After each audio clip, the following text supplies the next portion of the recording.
반갑습니다. 한 주간의 삶 가운데서 주님의 인도하심과 이끄심을 따라 살아오신 줄로 믿습니다. 어린아이 한 4살, 5살 된 남자아이 둘이서 말다툼을 하고 있습니다. 서로 아빠 자랑을 하는 거예요. 야, 우리 아빠가 키가 커.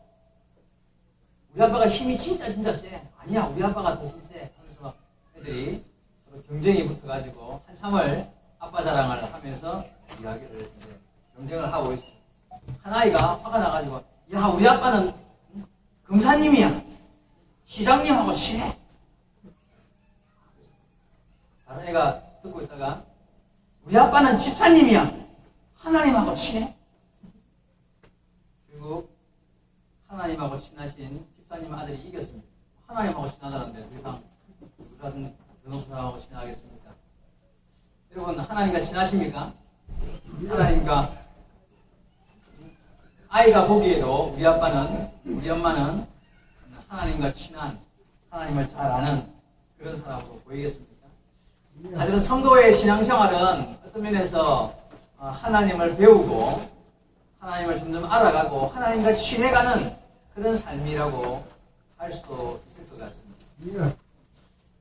여러분, 누구를 안다는 것도요, 따져보면 차이, 수준 차이가 있어요. 제가 문재인 대통령을 압니다. 그 사람은 나를 모르지만 어쨌든 이름도 알고 얼굴도 아니까 내가 아는 사람이에요. 근데 내가 대통령을 아는 것과 내가 내 아내를 아는 것이 수준이 같을 수가 없죠. 내가 내 아내를 아는 것은 정말 성격도 알고 같이 살면서 그 장단점도 알고 태도나 이렇게 삶의 어떤 방식이나 그런 것들을 같이 삶으로써 같이 지냄으로써 아는 깊이 있는 아는 그것과 그냥 이름하고 얼굴 아는 것과는 같이 안다라고 말할 수 없는 거죠. 여러분, 성경에 하나님께서 우리를 향하여서 성도가 하나님을 알지 못함으로 망하는도다 이런 표현의 말씀이 있습니다. 호세아 4장 6절 보면 내 백성이 지식이 없으므로 망하는도다 이런 표현의 말씀이 있습니다. 여기서 말하는 지식은 바로 하나님을 아는 지식을 말합니다. 하나님을 알지 못함으로 하나님을 섬기지 않고 하나님을 몰라서 백성들이 망한다는 거예요. 그래서 성도는 힘써 여호와를 알아야 하는, 여호와를 아는 것이 힘이요 여호와를 아는 것이 바로 생명입니다. 잠언 9장 10절에 여호와를 경외하는 것이 지혜의 근본이요 거룩한 자를 여호와 그분을 아는 것이 바로 명철이니라. 하나님을 알아가는 것이 성도의 삶의 가장 중요한 핵심입니다. 그래서 우리는 하나님을 알아야 하는 줄로 믿습니다. 그것도 힘써 여호와를 알아야 하고 그분을 잘 배워 알아야 할 줄로 믿습니다. 오늘 말씀 제목이 바로 힘써 여호와를 알자입니다. 그래서 말씀을 통해서 우리가 하나님을 어떻게 알아야 하는지를 생각하고 하나님이 원하시는 방법을 따라 힘써 여호와를 알게 되는 그런 저와 여러분 되기를 원합니다. 자, 그러면 어떻게 우리는 힘써 여호와를 알 수 있을까요? 경험으로 알아야 돼요. 하나님을 안다는 것은 경험과 만남, 그죠? 만남을 통하여 하나님을 알아야 돼요. 만남을 통하여, 체험을 통하여 하나님을 알아야 합니다. 여기서 본문에 힘써 여호와를 알다 할 때 이 알다라는 말이 히브리어로 보니까 다아트라는 말인데 이 말은요 바로 강한 열정으로 알기 위하여 힘쓰므로 그렇게 저절로 그냥 얼굴 알아주는 알고 이름 아는 알이 아니라 열정과 힘을 쏟아서 그분에 대해서 배우려고 애씀을 통하여 아는 그런 알을 말하는 거예요. 강력한 알입니다. 그렇게 힘써 여호와를 알아야 한다고 말합니다. 여러분, 호랑이가 얼마나 무서운 동물인지 아는 사람, 그거는 그냥 그림으로 보고 어디 동영상으로 한번 보고 아니면 창살에 있는 이 동물원에 가가지고 호랑이 한번 쳐다봤다고 해서 호랑이가 정말 무서운 동물이다 그런 말 할 수는 있겠지만 아는 게 아니에요. 정말 산에 혼자 갔다가 그냥 호랑이를 만나가지고 오줌을 지리고 도망가다가 살 한쪽 물려서 떨어져 나가고 천신만고 끝에 생명을 구해낸 살아남은 정말 호랑이한테 죽을 뻔한 그런 사람이 진짜 호랑이의 무서움을 잘 설명할 수 있겠죠.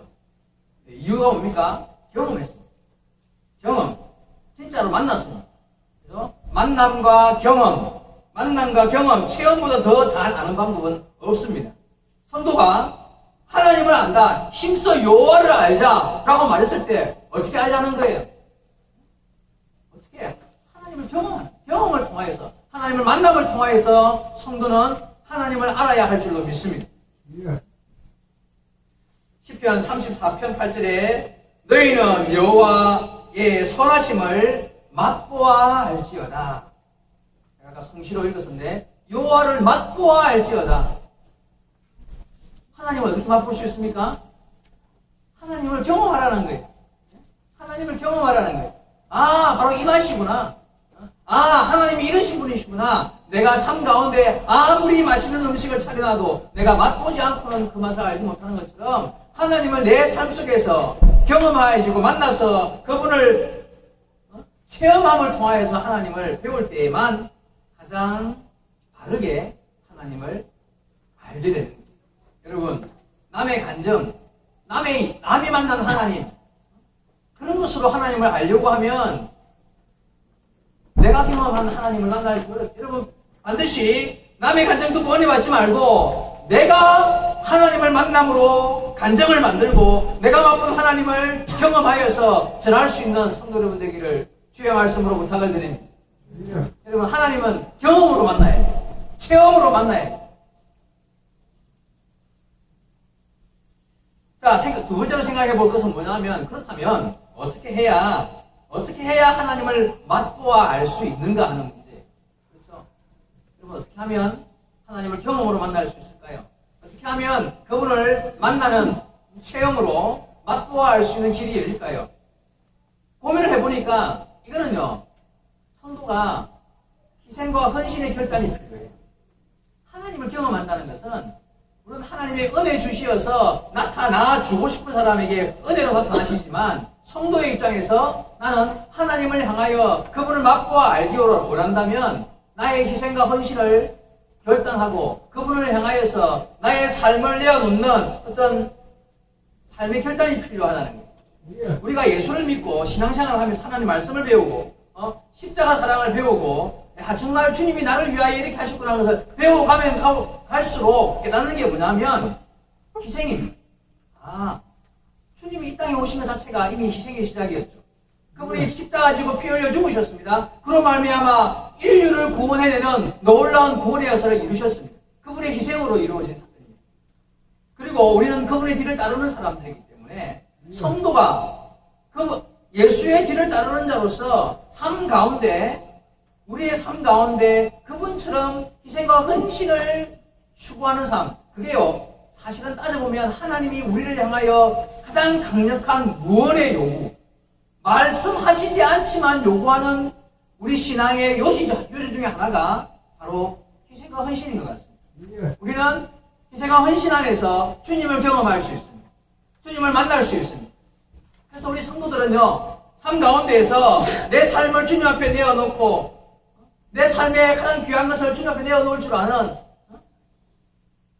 옥합을 깨트리는 여인처럼 눈물을 흘리며 머리털로 주님의 발을 씻겼던 여인처럼 성경의 기적 중에 기적이 어떤 기적입니까? 오병이어의 이야기 나오지 않습니까? 그 오병이어의 기적의 원인이 무엇입니까? 어린아이가 자기 혼자 먹어도 모자랄 만한 도시락 하나를 희생했던 거예요.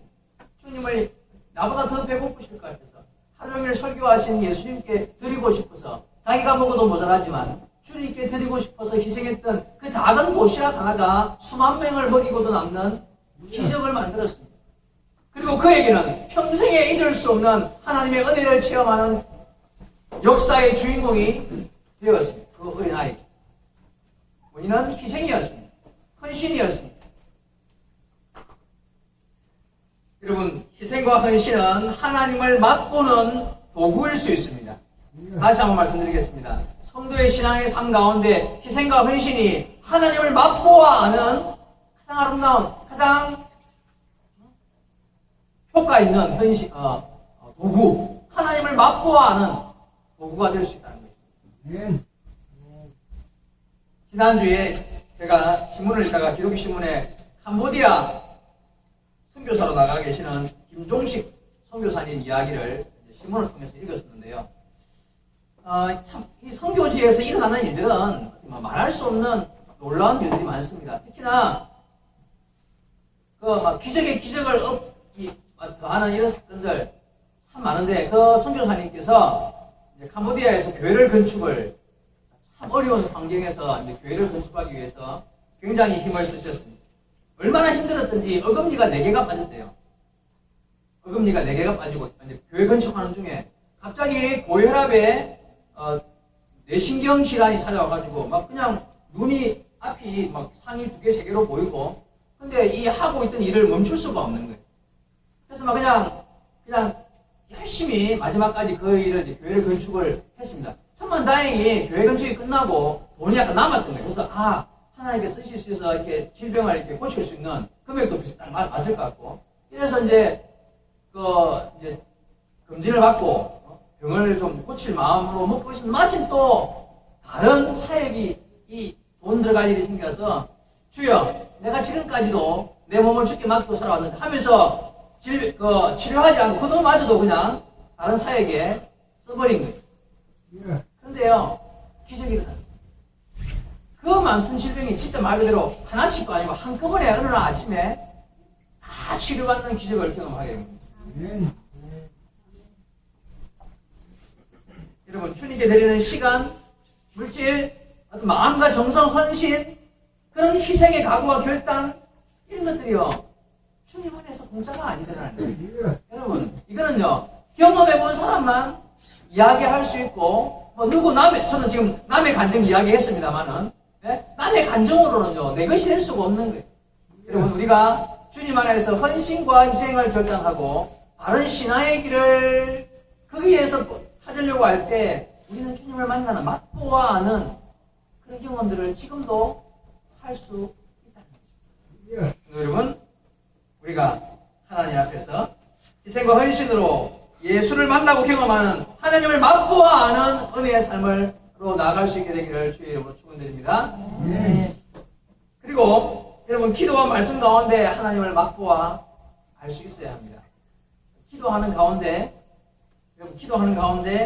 오늘 내가 해야 할 일에 대해서 어떤 확신을 가져본 적이 있습니까? 기도하는 가운데 내가 오늘 무슨 일을 하려고 하는데 기도하는 가운데 그 일이 이걸 이렇게 해야 되겠구나 하는 어떤 하나님의 지시함을 받아본 적 없습니까? 기도하는 가운데 내가 오늘 해야 할 일에 대한 감동을 받아보고요. 기도하는 가운데 그런 감동을 받을 때 기쁨과 열정으로 그 일에 뛰어들 수 있는 거예요. 여러분 교회와 성도를 위해서 기도하는 가운데 내가 무슨 일을 해야 되나? 내가 교회와 성도들을 위해서 교회를 위해서 무엇을 하나님이 원하시는 바를 깨달아 아는 경험들을 하게 됩니다. 기도하는 가운데 하나님께서 나를 이끄시는 그런 경험들, 기도하는 가운데 주님께서 내게 들려주는 세미한 음성, 그런 경험들을 하며 살아야 합니다. 그럼 기도는 내가 원하는 바를 막 주절주절 주십시오라고 말하는 것이 기도가 아닙니다. 따지고 보면 정말 성도의 기도의 목적은 하나님께서 나를 변화시키는 것이 목적입니다. 내가 소원은 이것이고 내가 처음에 기도를 시작할 때는 내가 뭔가를 말씀드리기 위해서 기도를 시작했는데 결국에는 기도를 마칠 때쯤에 되면 주님이 이 일에 대해서 내가 말한 것에 대해서 나를 향한 뜻이 무엇인지를 발견함으로써 기도가 마쳐지는 거예요. 성도의 기도와 무당의 기도의 차이점이 이것입니다. 무당은요 어쩌면 우리보다 더 훨씬 열정적이고 더 간절하고 더 희생적으로 무당이 더 그렇게 열심히 기도할 수 있습니다. 그런데 무당의 기도의 핵심은 뭐냐면 그 열정과 그 열심과 그 간절함을 가지고 결국은 자기가 원하는 것을 자기가 믿는 신에게 요구해서 그 신을 얼르고 달래서 내 목적을 이루는 것이 무당의 기도의 목적이잖아요. 무당은 신의 뜻을 물을 필요가 없습니다. 내가 이거 원하니까 주시오. 이거 그냥 얼르고 달래든 간에 돈을 받으면 뭐 하든 간에 뭐 구슬하든 간에 어떤 목적으로 어떤 이유에든 간에 내 목적을 이루는 것이 무당의 기도고요. 성도의 기도는요. 내 목적을 이루는 게 아니에요, 여러분. 우리의 기도의 목적은 내가 뜻하는 바를 내 소원대로 이루는 게 목적이 아니라 하나님의 뜻이 무엇입니까, 여러분? 이 일에 대해서 하나님께서 무슨 계획을 가지고 계십니까? 내가 무엇 하리까? 내 마음은 지금 마음은 이런데 하나님 하나님의 뜻이 이루어질 뿐입니다. 라고 하나님의 뜻을 묻는 것이 우리의 기도의 목적입니다. 여러분, 우리가 10년, 20년, 40년, 50년 평생을 기도하며 살아왔는데도 불구하고 그 기도의 수준이 무당 수준이면 그게 바로 기복신앙이라고 합니다. 복을 비는 신앙. 복만을, 내가 원하는 것만을 응답받고 싶은 기도. 그렇다면 그 수준이 은혜의 안에 응답을 기대할 수 없습니다. 기도로서 하나님의 참된 은혜를 경험할 수가 없습니다. 깊은 기도 가운데 내 뜻이 사라지고 하나님의 뜻이 드러나고 결국 그것으로 말미암아 은혜를 경험하는 성도가 되어야 할 줄로 믿습니다. 여러분, 기도가 좀 더 하나님의 뜻을 묻는 기도로 나아갈 수 있기를 바랍니다. 주님이 응답하십니다. 하나님이 급하시면 내가 기도하려고 앉기만 했는데 응답이 이거구나 하고 그냥 발딱 일어설 때도 있어요. 그렇습니다. 그냥 주님이 급하시면 그렇게 응답하실 수 있는 것입니다. 여러분, 기도 가운데 주님의 응답을 기대하시면서 하나님의 뜻을 물으시기 바랍니다. 그리고 말씀 가운데 주님을 만나는 맛보아 아는 경험들을 할 수 있어야 합니다. 말씀을 들을 때에 그것을 듣기만 하고 귀로만 듣고 말씀을 가슴으로, 말씀을 은혜로 하나님의 음성으로 듣는 그런 경험들을 하지 못하면 말씀이 귀로만 들리면 그냥 빠져나가고요. 여러분, 그래서 중요한 사실 한 가지는 선포된 말씀은 그 말씀 그 자체보다도 그 말씀을 받는 성도의 마음 상태에 따라서 달라질 수 있습니다. 그래서 성경에 보면 씨 뿌리는 자의 비유가 나오지 않습니까? 씨는, 뿌려지는 씨는 다 똑같아요. 그런데 그 씨가 어디에 떨어지느냐에 따라서 결과가 달라지더라는 거예요. 마치 말 그대로 씨도 먹히지 않는 길가밭, 도적밭에 떨어지면 그 씨는 아무 가치가 없어지는 거고요. 근데 옥토에 떨어지니까 100배의 결실을 맺더라는 거예요. 그렇습니다.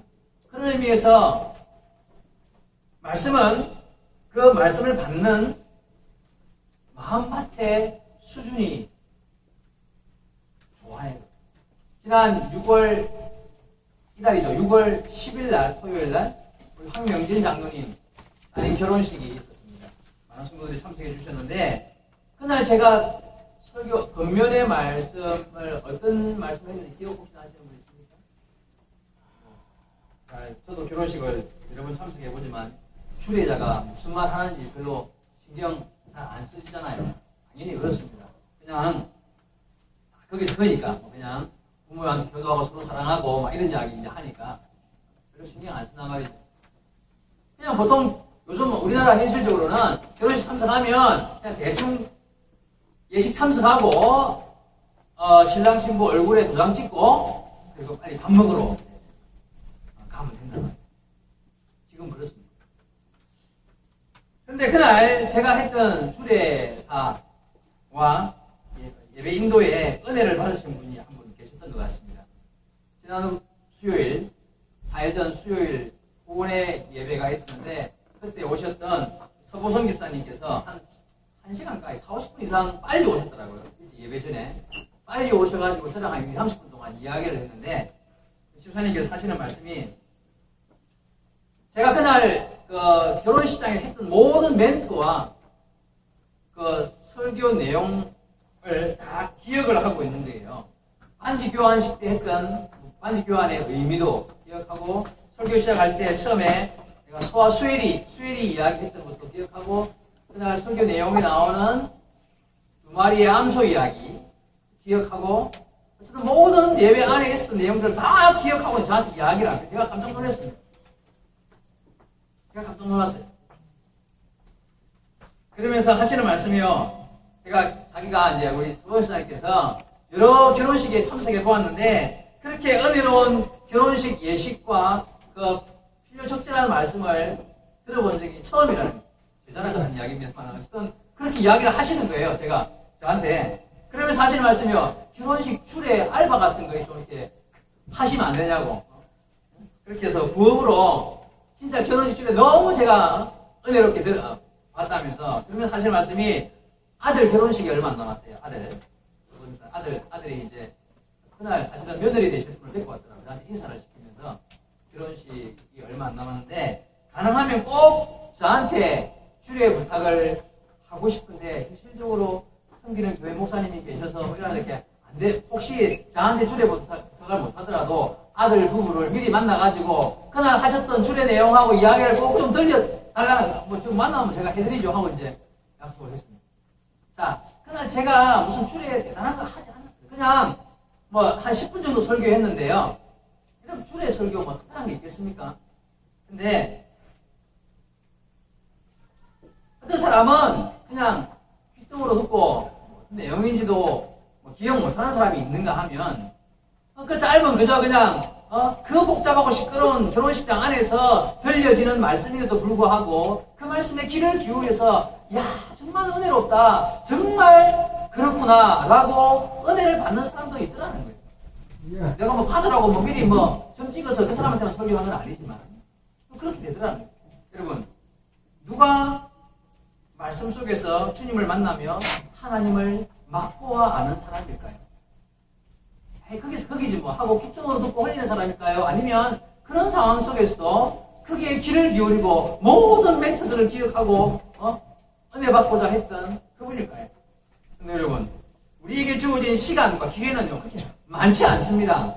뭐 나이가 들어서 많지 않은 뿐만 아니라 젊은 사람도 마찬가지예요. 우리에게 주어진 시간이 그렇게 많이 남은 게 아니, 우리에게 주어진 기회들이 그렇게 많이 남은 게 아니, 주어진 시간, 기회를 놓치는 자가 되지 말아요.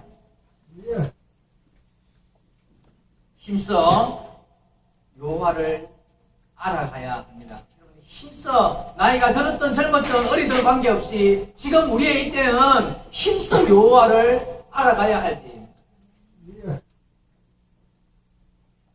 오늘 본문 말씀인 호세아 6장 3절 말씀을 다시 한 번 더 확인하는 것으로 오늘 말씀을 맺겠습니다. 다시 한번 6장 3절 말씀 보시겠습니다. 그러므로 우리가 여호와를 알자, 힘써 여호와를 알자. 그의 나타나심은 새벽빛같이 어김없나니 비와 같이 땅을 적시는 늦은 비와 같이 우리에게 임하시리라 하니라. 여러분 여기 한 번만 보십시다. 여기 보니까 우리가 힘써 여호와를 알면 우리는 분명히 하나님을 만나게 되는데 얼마나 분명히 하나님을 만나게 되느냐 하면요. 우리가 힘써 여호와를 알면 그의 나타나심은 우리가 힘써 여호와를 알고 힘써 희생하고 헌신하고 기도하고 말씀 가운데 주님을 만나려고 노력하면 새벽빛같이 어김없나니.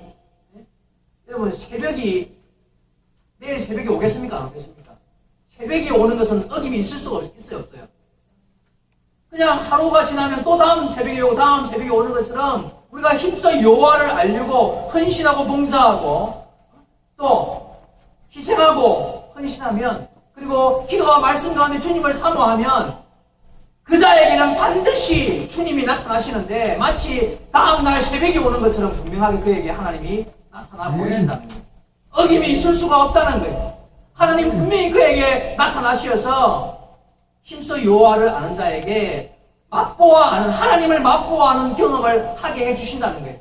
그것은 어김이 있을 수가 없다는 거예요. 다음날 새벽이 오듯이 주님을 만나게 해주시겠다는 거예요.